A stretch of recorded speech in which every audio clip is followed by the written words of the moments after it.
Ya, oke, selamat malam saudara-saudara. Ya, selamat berjumpa lagi di malam itu ya. Sebelumnya saya ucapkan salam sejahtera untuk kita semua. Assalamualaikum warahmatullahi wabarakatuh. Salam sejahtera, Om Swastiastu, Namo Buddhaya, salam. Oke, hari ini kita nanti akan membahas mengenai beberapa hal. Ya. Tadi pertemuan kita ke-12. Nanti kita akan membicarakan pengelolaan alat masukan dan keluaran. Ya, ini kita sifatnya masih yang sudah kita praktekkan. Ini kita masuk kembali ke ya. Nantinya saudara-saudara itu bisa mendapatkan materi dan nanti kalau misalkan hari ini saudara-saudara membawa buka laptop atau bisa handphonenya bisa di ya bisa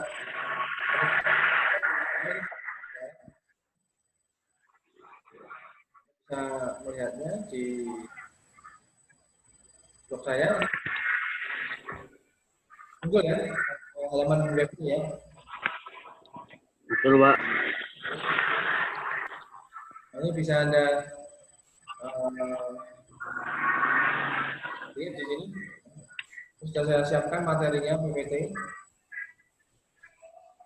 Tracing. Jadi kita akan di 13 yang bisa dipraktekkan nanti akan kita praktekkan.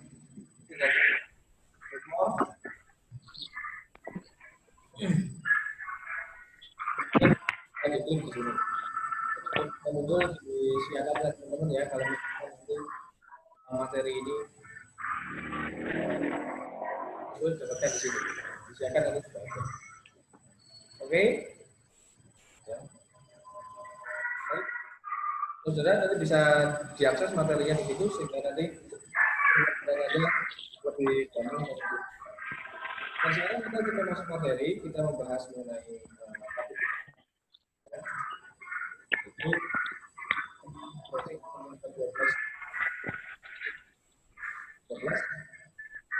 itu di kelihatan itu Betul, Pak. oke, sudah terlihat ya. Ini kalau kurang besar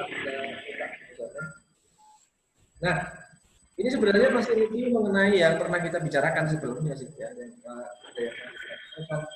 nah, nanti kita akan coba lihat yaitu pengelolaan alat keluaran dan masukan ini sangat penting Anda perhatikan. Jadi yang lagi masuk mic-nya bisa dimatikan supaya tidak mengganggu kelas kita. Bisa di silent mic-nya. Teman-teman, mic-nya matikan dulu, teman-teman. Mic-nya dimatikan. Budi, matikan dulu, Bu. Ada yang belum mati? Wi. Ya, unmute dulu, unmute. Ya. Budi. Nah, oke, jadi di mute dulu mic-nya, salurannya saudara. Nanti ketika ada sesi tanya jawab baru kita diskusikan begitu ya. Sehingga ini kita lebih nyaman gitu ya. Oke. Nah, ketika kita bicara masukan dan keluaran, ini bicara mengenai output dan input ya, atau perangkat input, perangkat output. Seperti yang kita pernah bicarakan atau kita selalu bicara mengenai komputer, selalu ada inputan dan output ya. Nah, tetapi untuk interfacing, ini yang kita bahas adalah lebih mendalam, yaitu mengenai inputan dan keluaran yang masuk dan keluar melalui proses memori dan prosesor. Ya. Itu yang lebih mendalam daripada hanya pengenalan hardware ya. Oke. Lalu bisa dengar, masih dengar teman-teman? Cek, Franky bisa dengar? Bisa, Pak. Oke. Bisa. Ya. Nah, yang kita masukkan di sini ini melalui masukan ini selalu menggunakan sistem bus ya, seperti yang kemarin itu. Jadi masukan ini berarti yang kita masuk yang lebih dalam di teknik interfacing ini adalah masuk ke prosesor. Ya. Data yang diolah di prosesor dan nanti dilewatkan memori melalui sistem bus seperti yang kemarin. Setelah itu nanti dikeluarkan menjadi hasil. Nah, alat yang pertama yang akan ditugaskan untuk menghandle ini adalah BIOS ya. Seperti teman-teman kemarin pernah buka gitu ya, atau nanti biasanya masuk di sebelum booting ya, sebelum booting di komputernya teman-teman ini, ketika komputer nyala dia selalu ada tulisan mereknya ya. Nah itu bisa Anda tekan F2 atau tekan bel yang cepat gitu ya, secara cepat gitu ya, sampai dia muncul BIOS. Nah BIOS sendiri singkatan dari Basic Input Output System ya, Basic Input Output System ya, ini ya, Basic Input Output System yang terdapat pada motherboard sebenarnya, letaknya di situ. Nah ini ada tempatnya di sini kalau kita buka gambarnya. Ini pada posisi apa namanya, motherboard ya. Ini dengan merek AMI BIOS, ini American Megatrend. Biasanya ini tampil sebelum komputer itu meload sistem operasinya, atau muncul gambar Windows ya, atau Linux atau Macintosh, itu selalu muncul ininya dulu. Nah itu yang kita sebut sebagai BIOS. Nah BIOS ini bertugas untuk mengatur semua chips atau IC atau microchip atau mikroprosesor ya. Jadi ini bahasa lainnya seperti itu kalau di komputer. Nah penggerak atau aktuator biasanya ini, kemudian port atau pangkalan bahasa Indonesia, port biasanya. Ini port ini kalau teman-teman bicara mengenai port, jangan cuma port yang ini ya, yang ada di aplikasi ya. Ini ketika kita ngomongin port, ini apa namanya, selalu ngomong yang port fisik dan non fisik komputer ya. Jadi pangkalan yang dimaksud itu ya port ya berarti fisik dan non fisik seluruhnya. Ya, misalkan yang non fisik apa Pak? Ya, yang non fisik contohnya misalkan adalah port 80, itu adalah port untuk internet gitu ya. Sedangkan yang fisik seperti apa Pak? Ya seperti yang kemarin kita pelajari, kita bongkar komputernya itu ya, port untuk LCD misalkan ya. Menggunakan apa? Apakah kita menggunakan port VGA atau menggunakan Firewire ya, atau sebagainya ya. Nah, kemudian selanjutnya ya, fungsi BIOS ya, melakukan adalah ini fungsinya BIOS melakukan adalah POS ya, power on self test. Untuk semua komponen perangkat keras ini dilakukan secara cepat, biasanya itu menit gitu ya, ukurannya dalam detik. Kalau ukurannya menit ini berarti komputer Anda mulai tidak baik ini. Ya. Jadi ketika BIOS men-starting ini ukurannya adalah detik. Seberapa cepat Pak? Ya tergantung memorimu, kapasitasnya. Ingat rumusnya tadi nih. Nah, gambarnya ini. Prosesor dan memori menjadi satu piranti yang paling penting di situ. Karena pentingnya untuk apa Pak? Ya untuk meload ini, power on self test ini. Kemudian chip akan mengaktifkan BIOS dan semua kartu jaringan, kartu apa ya, ekspansi di komputer ya, misalkan kartu grafis dan sebagainya. Kemudian menyediakan perintah atau rutin bagi sistem operasi untuk bekerja pada piranti keras. Ya. Misalkan kunci, ketik, monitor tampilan, pangkalan serial dan paralel. Kemudian mengelola setting untuk hard disk, time clock ya, dan sebagainya. Inilah yang dilakukan oleh BIOS ya. Urutan kerja BIOS-nya, urutannya bagaimana Pak? Dia memiliki dari CMOS, yang adalah 64 bit untuk keadaan sistem yang sedang berlaku. Ya. CMOS ini biasanya dia ada baterainya itu ya. Kalau ada bongkar apa namanya, motherboard itu biasanya ada baterai kecil seperti baterai jam. Ya. Itu biasa disebut sebagai baterai CMOS. Gitu ya. Nah, kemudian ada memuat interrupt handler, yakni program yang menyampaikan keadaan kreativitas pada sistem operasi. Misalkan menerangkan tekanan kunci ketik pada sistem operasi.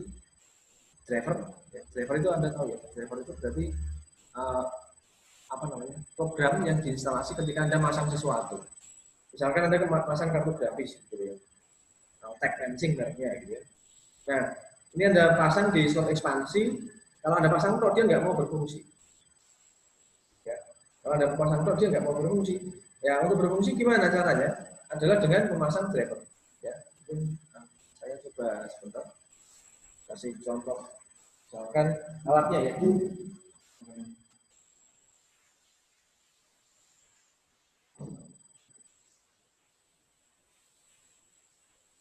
Nah ini, coba saya ambilkan. Oh. Nah, saya memiliki alat yang seperti ini. Ini yang pernah mungkin sudah pernah melihatnya. Ya, ini adalah apa namanya? Dongle ya untuk WiFi. Sebenarnya ada antenanya, kompleknya seperti ini, ada antenanya. Itu bisa kita lepas. Ya. Ini alatnya bisa dilepas. Kelihatan ya, Franky, kelihatan? Ya. Kelihatan, Pak. Oke. Nah, ini bisa misalkan saya lepas ini ya. Ini secara fisiknya seperti ini saya lepas. Nah, sebenarnya mungkin nanti kalau ini sampai berarti kita bicara mengenai port USB yang sebagai interface fisikal ya. Jadi kita nanti bicara soal ini juga ya di interface ini. Ini kalau kita pasang di komputer nancep begini dia nggak mau. Ya. Dia harus membutuhkan program ya atau biasanya kita sebut sebagai driver. Nah, ini downloadnya di situsnya tergantung mereknya apa ya. Saudara membelinya mereknya apa? Menurut saya mereknya TP-Link. Gitu ya. Nah, maka kita nanti download merek itu untuk dipasang, gitu ya, di sistem operasinya. Masangnya di sistem operasi, tetapi nanti tersimpan dia sebagai interrupt handler, gitu ya, atau sebagai tersimpan pada device manager, gitu. Paling gampang dilihatnya dia akan muncul di device manager posisinya ya. Itu posisinya kalau Anda lihat pakai Windows 7 ya di My Computer, Device Manager dan sebagainya. Kalau pakai Windows 10 ketik Device Manager maka akan keluar. Ketika ada tancap itu, ya tancap alatnya ini, ya misalkan dongle yang saya ini saya tancap, maka akan muncul hanya tanda, mungkin saya bisa demokan sebenarnya. Jadi kita bisa melihat ini seperti apa. Oh ini saya stop screen dulu. Saya lihat di posisi ini ya. Saya akan coba cari device manager. Oke. Nah, coba saya share screen ya, saudara. Ya ini bisa kita praktekkan bersama gitu ya. Oke, gimana dulu? Nah ini. Kelihatan, Frank? Sistem operasi saya? Muncul? Muncul, Franky? Muncul. Ya. Muncul, Pak. Nah, ketika ini nanti kita pasang, begitu ya, misalkan ini saya pasang, gitu ya, atau WiFi yang dipasang, dia akan muncul nanti dilihatnya di device manager ini. Ya, besar. Device manajernya diklik saja.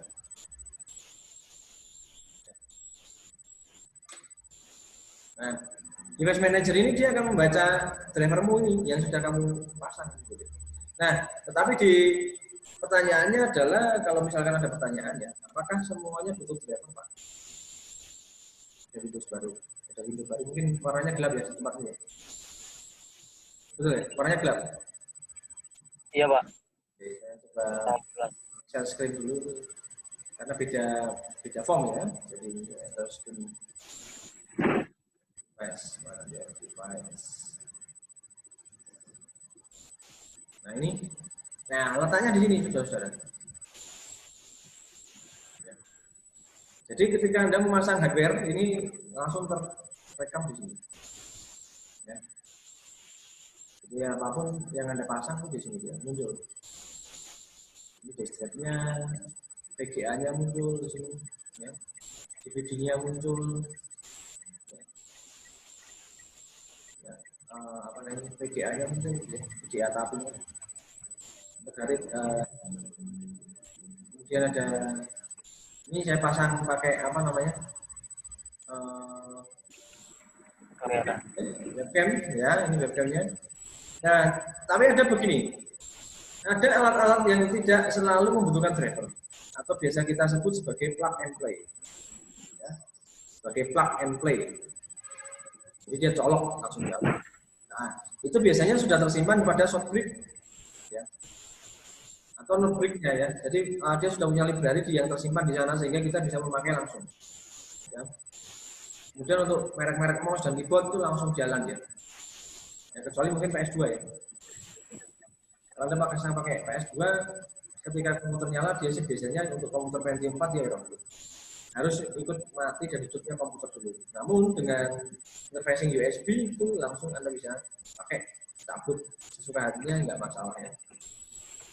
Oke, kemudian ada mouse di sini dan sebagainya. Monitornya dan sebagainya. Nah ini prosesornya. Semuanya terhandle di sini. Kalau ini tidak berwarna kuning, tidak ada tanda seperti hati-hati atau segitiga ada tanda serunya, maka semua device yang Anda pasang di sini pada Device Manager ini sudah baik, tidak ada masalah. Coba kita cek USB-nya. Nah ini juga tidak ada masalah. Namun saudara-saudara, Anda jangan melakukan iseng gitu. Kadang ini iseng ya. Kita melakukan apa? Iseng, Oke. Ini adalah disable. Ini kalau ada disable, semua port yang berhubungan dengan USB dia mati. Tidak bisa Anda pakai. Dan orang biasanya menilai, wah komputer saya kena virus dan sebagainya. Padahal ini di disable. Ini kan di disable bisa ya. Nah, ini kan saya berarti punya berapa lubang? 1, 2, 3, 4. 4 lubang, saya punya 4 lubang USB di laptop saya. Oke. Nah ini kalau Anda matikan, ini saya nggak bisa koneksi dengan yang alat-alat yang berbasis USB seperti ini. Jadi interface-nya saya matikan. Nah kadang jangan lupa ya, ketika Anda mematikan device manager di sini melalui device manager, jangan lupa untuk mengembalikan. Pesan saya begitu. Ya, jangan iseng kemudian Anda lupa sendiri ya. Ini bahaya. Karena seolah-olah tidak berfungsi ya. Ketika Anda menancap alat berbasis USB. Nah, oke. Sekarang kita coba lanjutkan yang apa namanya slide-nya. Nah, terus ya.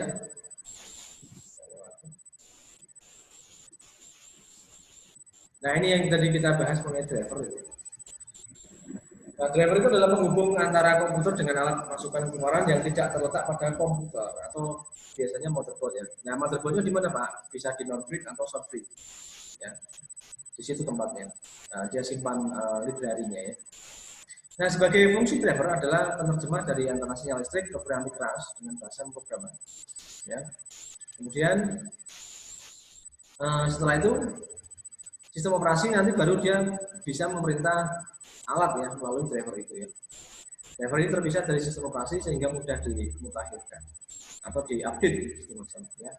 Nah, tetapi untuk Windows versi Windows 10 atau mungkin program sistem operasi yang sudah masa kini itu saudara-saudara tidak perlu lagi butuh driver ya. Jadi ini sudah model dibuat langsung library-nya di embedded ya, di embed ke dalam sistem operasi. Misalkan sistem operasi Windows 10 itu tidak perlu lagi terlalu banyak apa namanya driver gitu.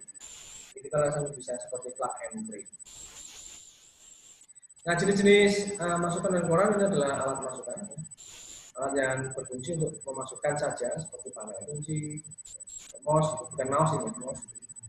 Kemudian ada alat keluaran ya, seperti printer ya atau pencetak atau plotter dan sebagainya. Nah, masukan dan keluaran adalah berfungsi ganda seperti modem. Ya, contohnya ini masuk dan keluar itu berarti modem. Ya. Modulator di modulator ya. Kemudian ada terminal. Adalah gabungan beberapa jenis alat, masukan keluaran dan masukan keluar. Itu kita sebut sebagai terminal. Atau nama lainnya adalah konsol, ya, konsol. Nah, cara mengaksesnya adalah cara alat masukan dan keluaran mengakses komputer adalah pertama dia akan memetakan memori ya, akses pemetaan memori dulu. Kemudian akses port. Nah, ini cara mengaksesnya begini. Nah, kemudian akses pemetaan memori adalah alat keluaran langsung dihubungkan ke dalam memori pada alamat tertentu. Nanti dimunculkan pada monitor, ya. Monitor atau tampilan yang dihubungkan langsung kepada memori. Setiap pixel pada tampilan diatur pada alamat memori tertentu. Ya, jadi artinya ini perangkat keluaran yang nanti bisa ditangkap oleh indera manusia. Kemudian adalah akses pangkalan, yaitu adalah alat masukan keluaran yang berhubungan dengan komputer melalui pangkalan. Ada pangkalan paralel dan ada pangkalan serial. Atau biasa kita sebut teman-teman menyebutnya adalah dengan nama port, gitu ya. Port serial dan port paralel. Tapi diterjemahkan di dalam nama yang ini saya pangkalan. Gitu.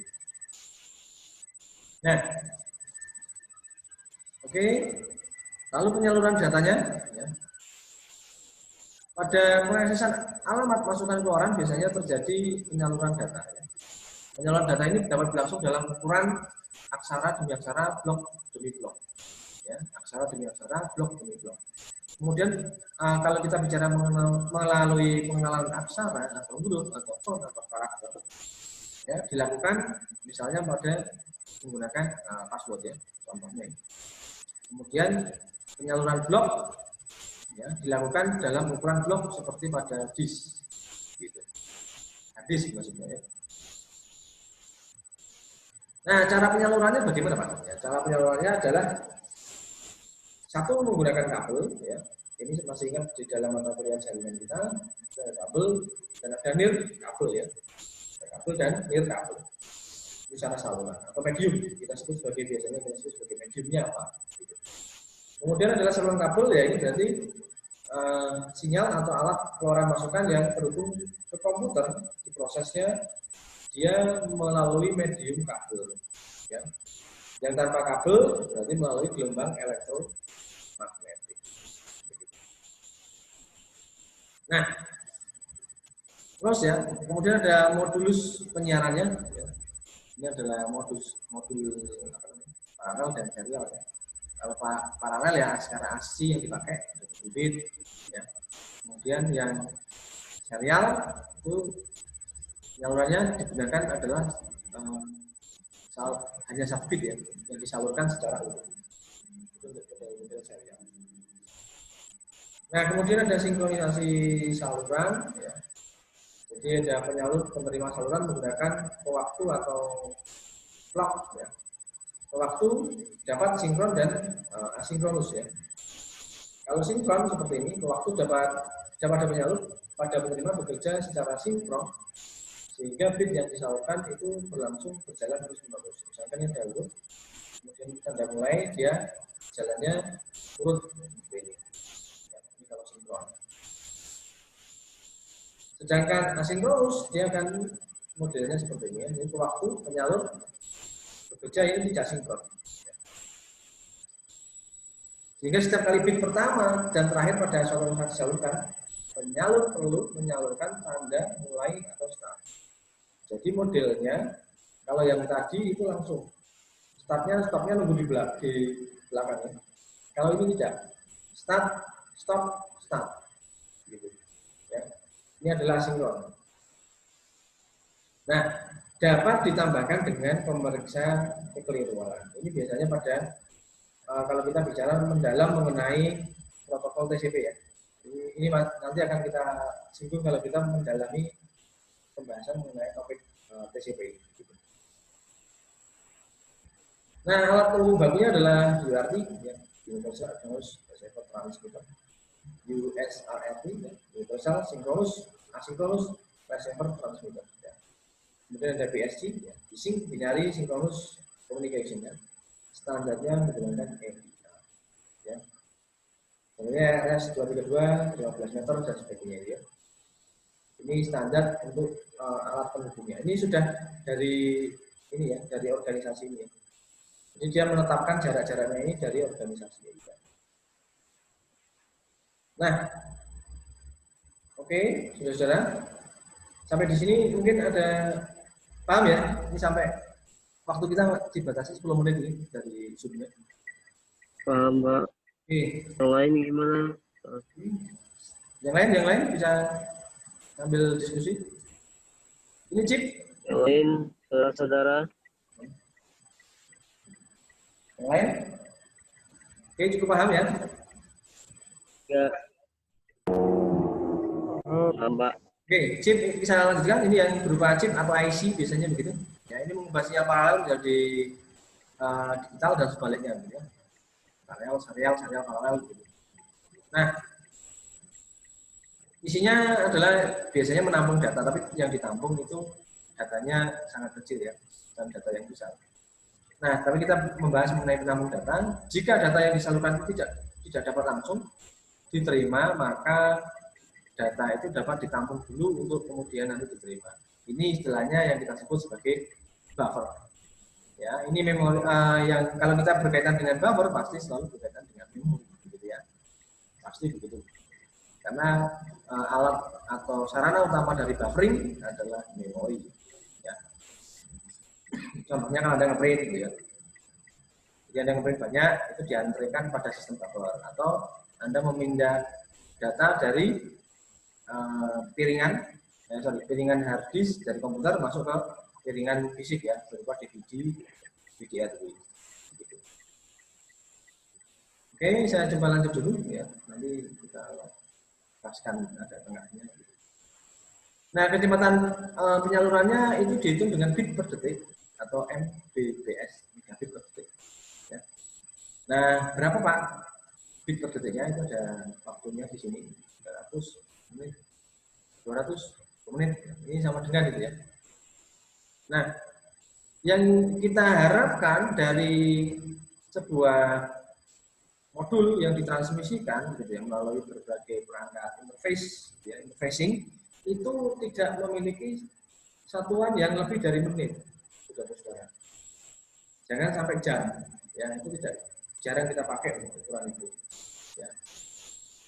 Tapi saya Pak, transfer data kok ukurannya sampai 1 jam itu ya Pak. Nah, lihat lagi gambar yang di atas.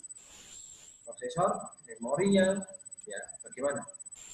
Kemudian busnya, sistem bus Anda memakainya apa, gitu ya. Jadi semakin komputasi itu baik, hardware-nya baik, misalkan Anda menggunakan prosesornya yang terbaru, memori terbaru, ya clock-nya juga tinggi, gitu ya. Pasti semuanya akan cepat ya, komputernya cepat. Prosesornya terbaru, clock-nya tinggi, gitu ya. RAM-nya juga clock-nya juga tinggi. Nah, maka Anda bisa menempuh dengan satuan detik ya, atau mikro detik ya. Nah, ini harapan kita adalah membuat proses itu sepanjang mikro detik. Oke, saluran transmisi ini mencakup port ya, kita bicara mengenai saluran transmisi. Ya, ini adalah komponen keluaran dan inputan. Nanti isinya adalah port, konektor, saluran transmisi, kecepatan transmisi, alat ya, antar muka, saklar, gitu ya, protokol dan sistem sandi. Nah ini mungkin akan kita teruskan minggu depan saja, saudara. Ya. Jadi sampai di sini kita kira-kira diskusi kita. Ya. Bisa stop ya. Nah oke, coba kita diskusi apa yang kita bicarakan, apa sudah cukup paham, saudara? Kita punya waktu 5 menit lagi. Kira-kira apa yang saya coba terangkan bisa Anda tangkap dengan baik? Paham ya? Nanti akan pembahasan kita ini akan langsung menuju ke yang lebih dalamnya adalah pembahasan mengenai apa itu USB, bagaimana cara kerjanya, lalu hubungannya dengan motherboard, driver dan sebagainya itu dengan materi kita hari ini. Ya. Nah, untuk itu sangat penting untuk memahami mata kuliah ini sehingga saudara-saudara nanti mampu bisa melihat, bisa mendeteksi. Gitu ya. Kalau kita coba masuk kontrol panel ya, di dalam komputer, di sana akan banyak sesuatu yang Anda bisa atur. Yang Anda atur itu sebenarnya adalah dua hal ya, yaitu fisik dan non fisik, gitu ya. Termasuk berbagai interface yang bisa Anda kontrol dari model-model kontrol panel. Nah, sekarang ini saat ini ya, mungkin komputer ini kan terus berkembang gitu ya. Artinya nanti saudara-saudara akan bisa melihat berbagai model koneksi jenis konektor. Nah, lalu apa bedanya? Misalkan kita menggunakan, halo ada pertanyaan? Ada pertanyaan? Nggak ada, Pak. Oke. Nah, misalkan kita menggunakan jenis koneksi seperti yang tadi kita, ini masih USB-nya masih 2.0 ya. Tetapi nanti mungkin teman-teman sudah memiliki HD. Halo? Oh, ada pertanyaan, Pak. Oh ya, oke. Halo? Buka aja mic-nya. Halo? Halo, silakan. Ayo yang mau bertanya, Bud. 3 menit lagi waktunya kita live. Halo? Ayo, Oke. yang Jadi mau enggak bertanya, kira-kira? dia ya. Silakan bertanya, monggo. Belum habis waktunya. Silakan. Nggak jadi kayaknya, Pak. Nah, mungkin Dia tidak jadi. masih nunggu ya. Nah, jadi saya ulangi lagi, misalkan teman-teman nanti sudah punya USB yang model berbeda, era saya masih era 2.0 ini ya. Tapi mungkin sudah memiliki yang era-era yang 3.0 ya. Biasanya warnanya warna biru. Sebenarnya tadi kalau kita kembali kepada materi, yaitu mengenai kecepatan saja. Intinya mengenai kecepatan. Jadi semakin teknologi itu semakin baru, dia semakin cepat. Kalau itu berhubungan dengan medium ya. Tapi kalau berhubungan dengan volume, dia semakin besar. Begitu. Oke teman-teman, paham? Kalau sudah, ini saya coba akhiri. Waktunya kita terbatas. Paham ya? Ya, Pak. Oke, nanti Paham, Pak. pertanyaannya di YouTube ini coba akan saya create dulu ya. Oke. Ya. Oke, saya cukupkan hari ini ya. Terima kasih telah bergabung di kelas saya ya, di diskusi ini. Ya, semoga nanti minggu depan kita bisa diskusi kembali ya, dengan topik yang lebih menarik gitu ya. Dengan kemarin kan kita sudah praktek, ini teori dulu, nanti bisa kita praktekkan kembali gitu. Ya, atau kita simulasikan gitu. Ya. Oke, saya cukupkan pertemuan kita hari ini ya, atau waktu ini. Ya, selamat malam, selamat istirahat, saudara. Salam sejahtera untuk kita semua. Assalamualaikum warahmatullahi wabarakatuh. Saya akhiri ya.